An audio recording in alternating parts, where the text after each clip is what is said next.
بسم الله الرحمن الرحیم.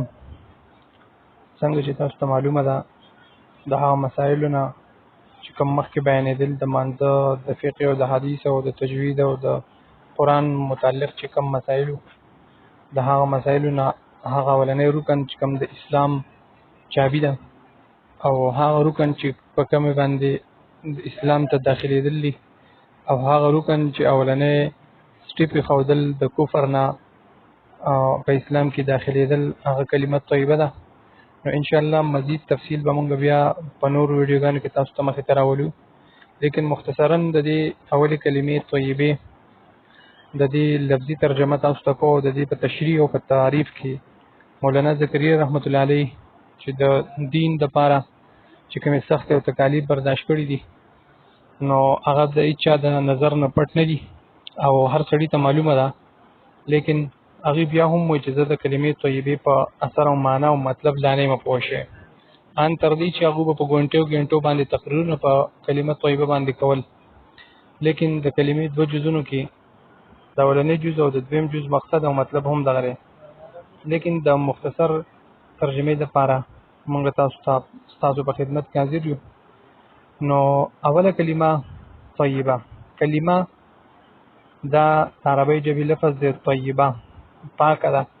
نو دا کلمه هم پاکه ده. لا اله الفاظ دا دي چې لا اله الا الله محمد رسول الله، معنی دا ده لا اله نشته بل حاجت روا، نشته بل مشکل کشا، نشته بل کارساز، نشته بل حقدار د بندګۍ، نشته بل الله، نشته بل اله الا الله، مگر کوي نو هغه صرف او صرف الله تعالی دی کوم چې به ځمکه به ستنو اسمان ودرولې دی.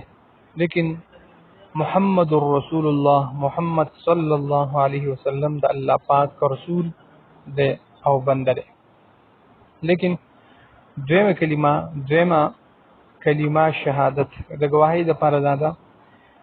الفاظ دا دي اشهد ان لا اله الا الله وحده لا شريك له واشهد ان محمدا عبده ورسوله.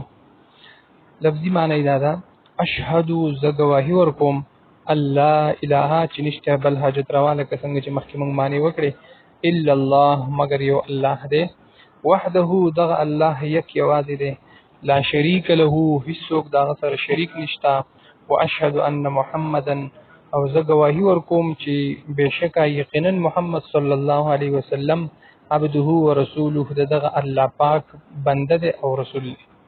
نو دغه شان مختصر لفظي ترجمه هغه موږ تاسو خدمت کې پیش کوو. دا ویډیو هم لږه زیاته شو، لیکن د دې نه به نور هم مختصر کیږي او دغه شپږ کلمې چې دا موږ تاسو مخکې راولو. نو د مزید ویډیوګانو لپاره زموږ چینل سبسکرایب کړئ، لایک کمنټ ورکړئ چې تاسو ته دغه شان اسلامي کوایز او اسلامي معلومات په وخت باندې در رسیږي. د الله په امان، وما علینا الا البلاغ.